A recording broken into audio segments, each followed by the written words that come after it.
ॐ अज्ञानतिमिरान्धस्य ज्ञानाञ्जनशलाकया चक्षुरुन्मिलितं येन तस्मै श्रीगुरवे नमः. I was born in the darkest ignorance, and my spiritual master opened my eyes with the torch of knowledge. I offer my respectful obeisances unto him. नमा ॐ विष्णुपादाय कृष्णप्रेष्ठाय भूतले श्रीमते भक्तिवेदान्त स्वामिनिति नामिने. नमस्ते सरस्वते देवे गौरवाणी प्रचारिणे निर्विशेषा शून्यवादी पाश्चात्य देशतारिणे. जय श्री कृष्ण चैतन्य प्रभु नित्यानंद श्री अद्वैत गदाधर शिवासादि गौर भक्त वृंद. हरे कृष्णा कृष्णा कृष्णा हरे हरे, हरे Ram Ram Ram Hare Hare.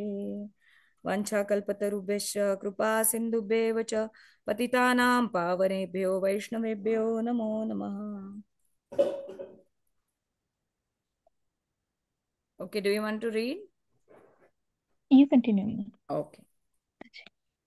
We have been continuously committing sinful activities since time immemorial. So, actually, let us recap a little bit. So, this chapter was learning steadiness in Krishna consciousness. Okay, so how to remain steady in Krishna consciousness. So, I guess we both had started also this chapter, and we read about Bhoga and Tyaga. Both are not possible on material platform because you cannot enjoy anything because Krishna is the supreme enjoyer, and Tyaga, we cannot renounce anything because nothing belongs to us.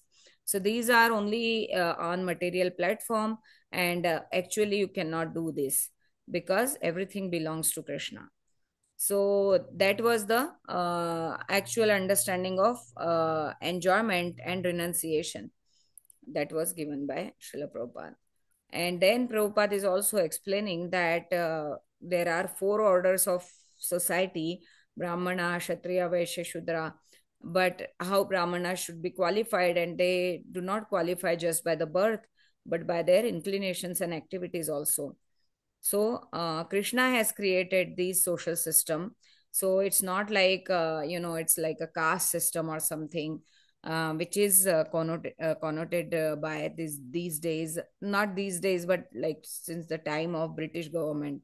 So they used to call it a caste system, and many people in India itself, they misunderstood this system, and therefore they were like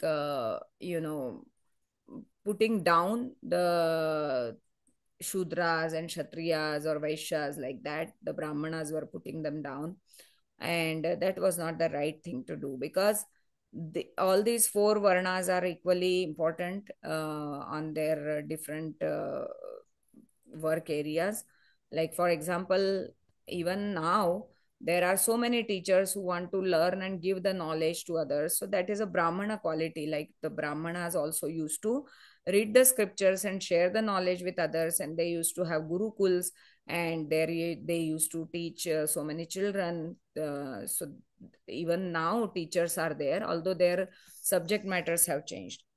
Kshatriyas at that time, they were like these princely kings, I mean the people, and they were kings. They were offering protection to the society, not only physical protection but also spiritual protection, emotional protection, like that. So now also there are people who are in administration, who are in police department, who are in army. So they all are like, they have some Kshatriya nature in them. That's why they choose that kind of career for themselves. Also there are businessmen who are who come under Vaishya category, who are calculating on profit and loss, all those things. And then there are worker class who are always working, just they are executing the orders. So they are in Shudra category. But that doesn't mean that any category is unimportant or lower category, nothing like that. Because it is said that head of Krishna is Brahmanas, arms are Kshatriyas, and his thighs are Vaishyas, and lower feet are Shudras. And we cannot say that Krishna's feet are useless or thighs are useless or arms are useless. Not at all. Krishna is fully transcendental and every aspect of his body is extremely important. It is absolute truth. So he himself says that the Shudras are very dear to me because they are just humble people who are just working, right? Who are executing. So this is what the discussion is all about, that this is not decided by birth, that which category do you belong. This is decided by your interests and inclinations. Yeah. So actually we should have those qualities to be called a Brahmana. We should have those qualities. So all these things we covered. Yeah, Mataji. Yeah. Like Prabhupada also gave the example of how Haridas Thakur was undisturbed even when a prostitute tried to, seduce him, provocate him. And he just kept telling her that I have these many rounds to complete because I have taken a vow.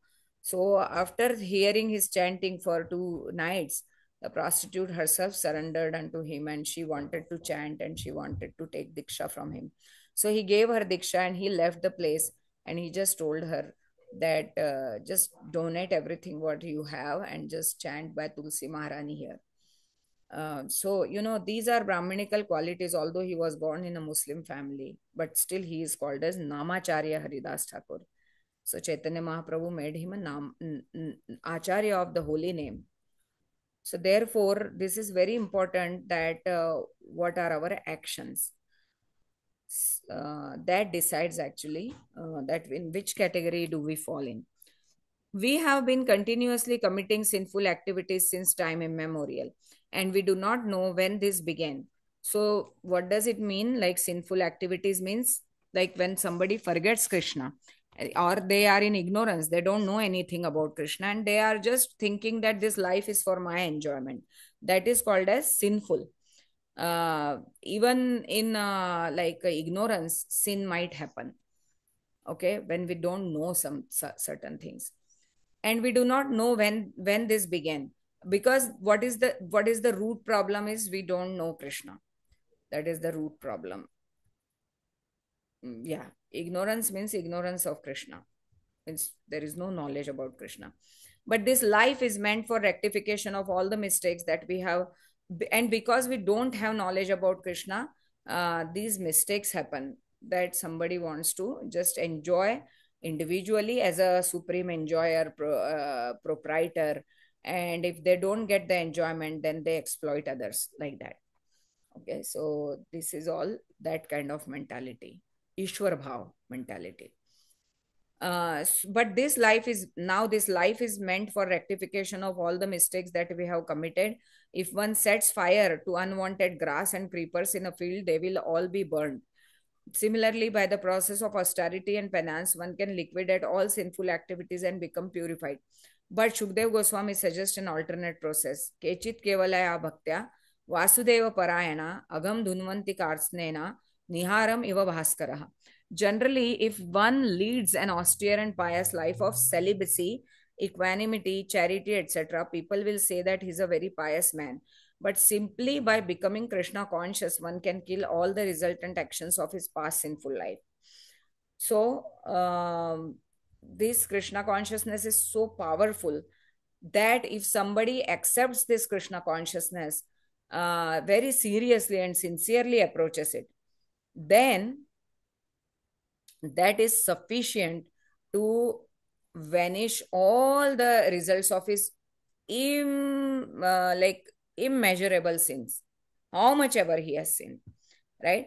But many people ask this question that, oh, if this is the case, then keep sinning and keep chanting Krishna's holy name. So that smartness doesn't work here, because this is not speaking about on purpose sinning. Okay, whatever sin is done in ignorance, it is done because the To people add didn't Mataji, know. Yeah. yeah, just to add Mataji, if you are into Krishna consciousness, you'll not do that sinning attitude, right? to Yes. performing it. That Yes. means you're really in the Krishna consciousness that will not let you to do the sin, Exactly, right? exactly. Yeah.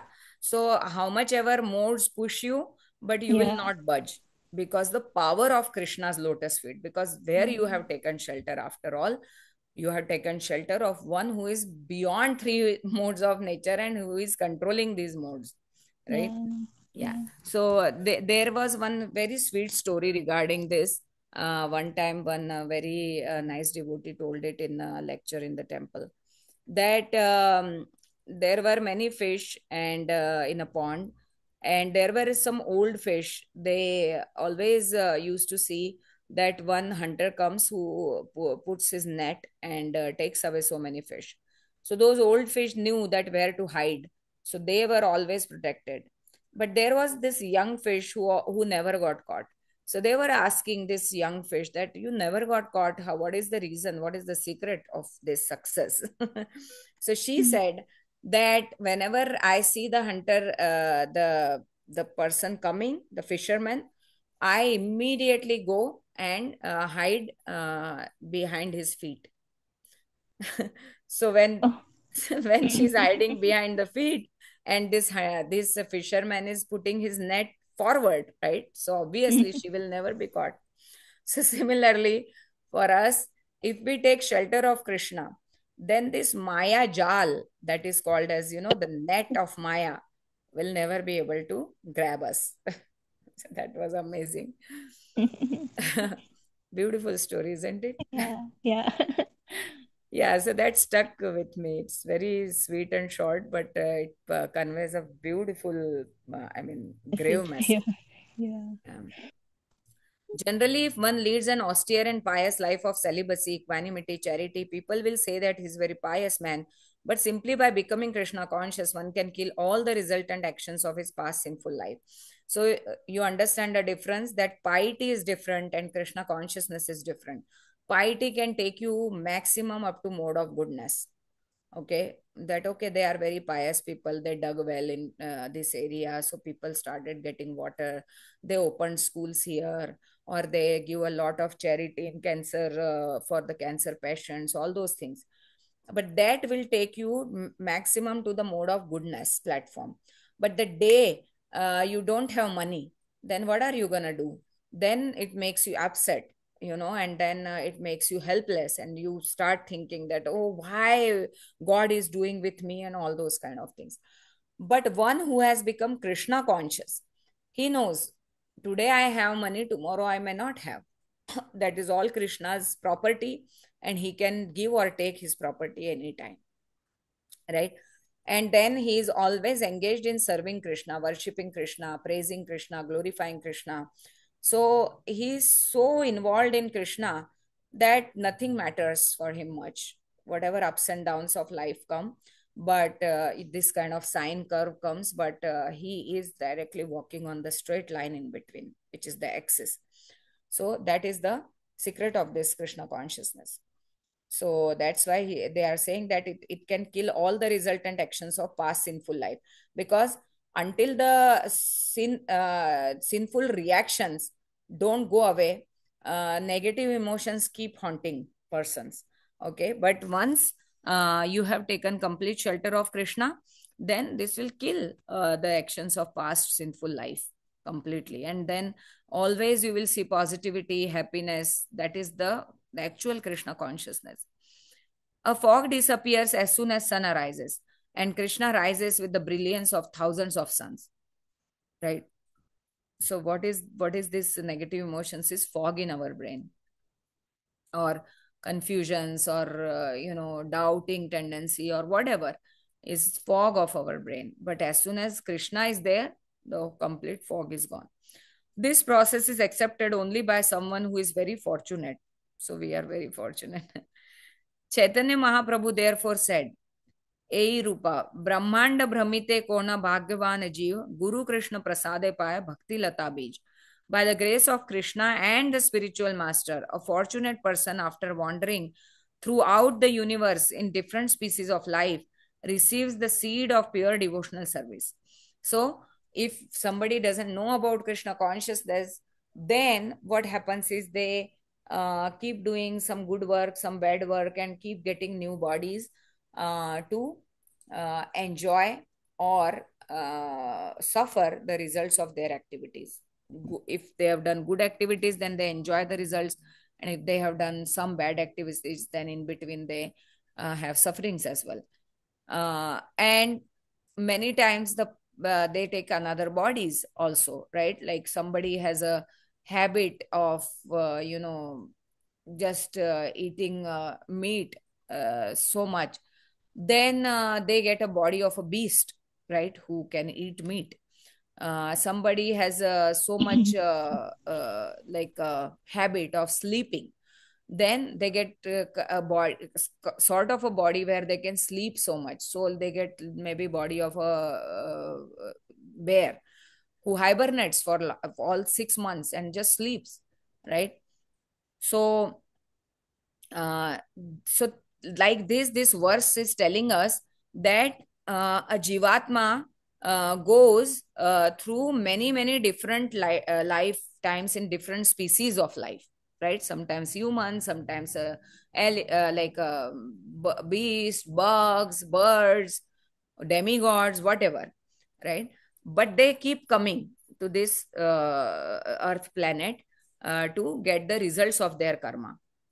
But uh, by mercy of a Vaishnava, they one time they get the seed of devotion. For example, if some Vaishnavas are distributing prasadam or books or something, then you happen to be there and they just give you prasadam and you accept it. Sometimes people don't even accept prasadam. They said, no, I don't know these people, what are they distributing? And sometimes they won't accept the books or anything.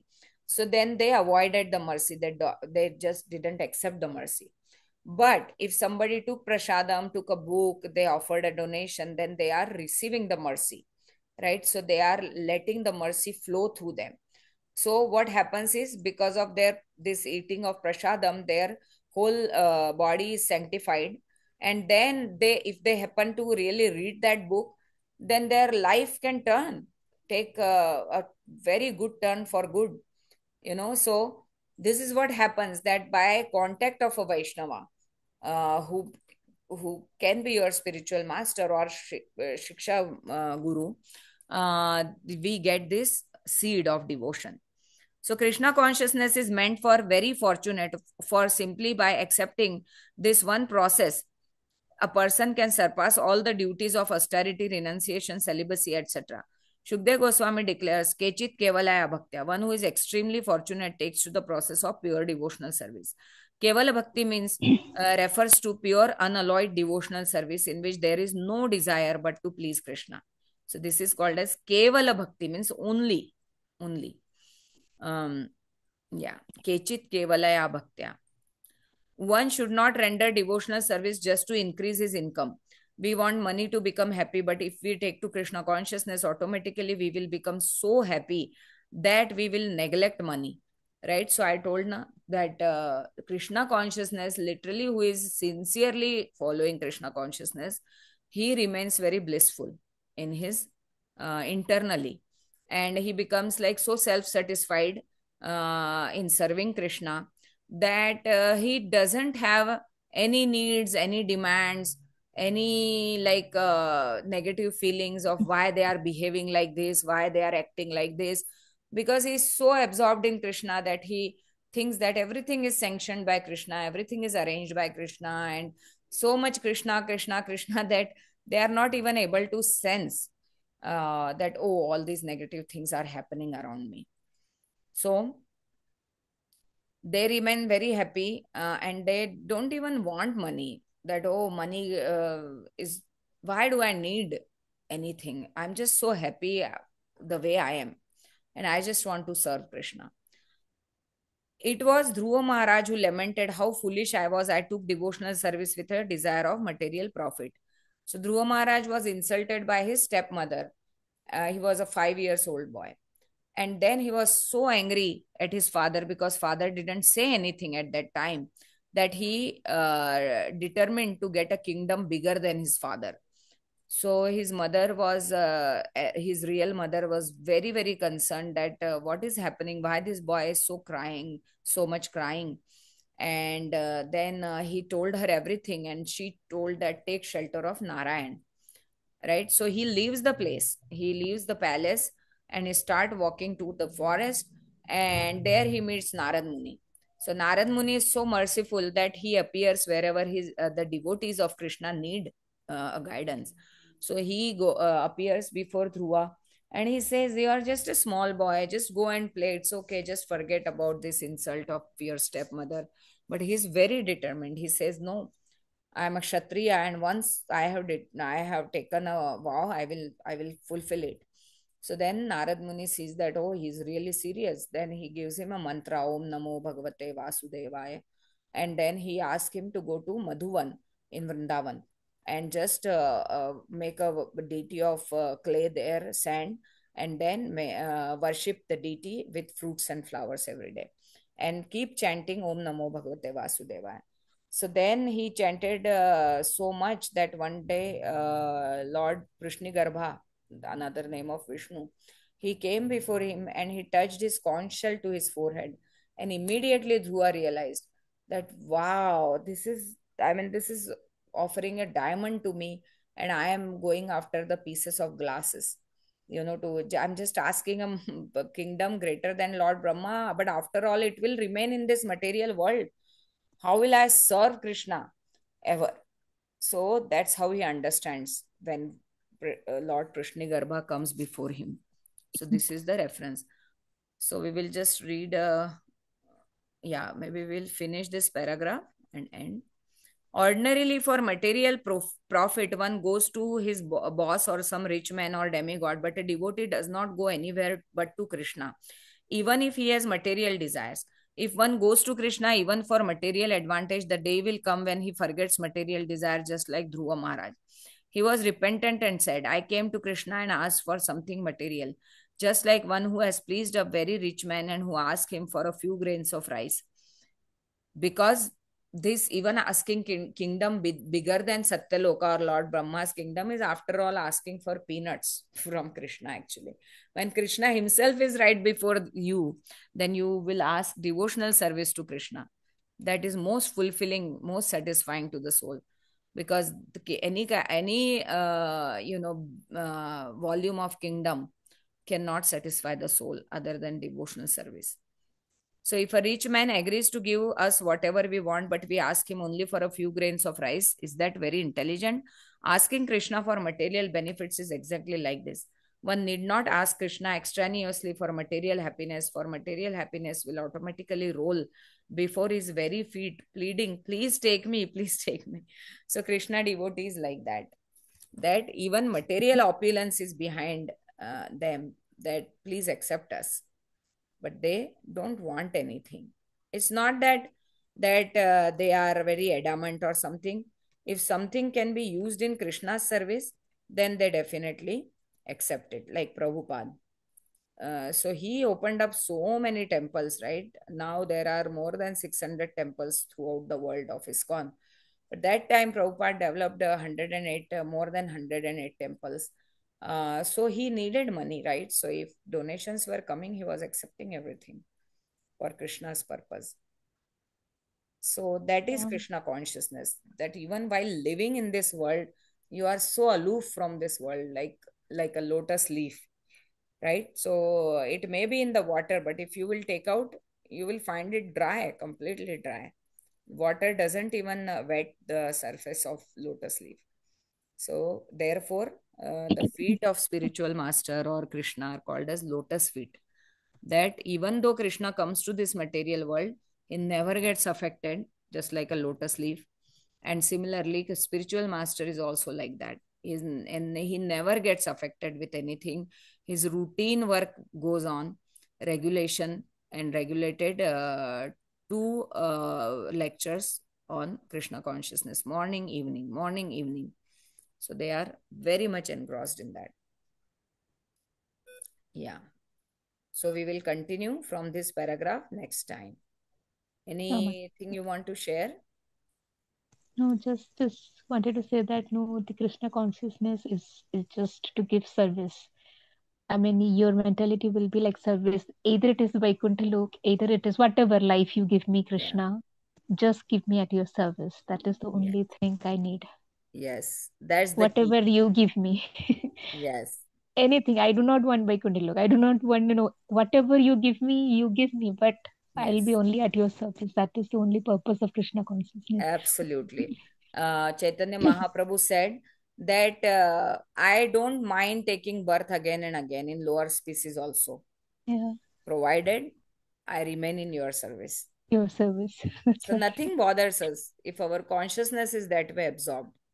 But we are trying, all of us are trying because we have Trying, yeah. accepted family lives. So we have so many things going on, parallelly. But Correct, Krishna correct. understands everything. Yeah, yeah, So our Mataji. our job is to chant very, very nicely. That is the main thing we can do now. Yes, Yeah. yes. Yeah, Mataji. Thank Yeah. you for the So session. Thank you for the reading. yes. So my takeaway is also like Krishna is very kind and merciful, and we have got this seed of bhakti somehow from Guru.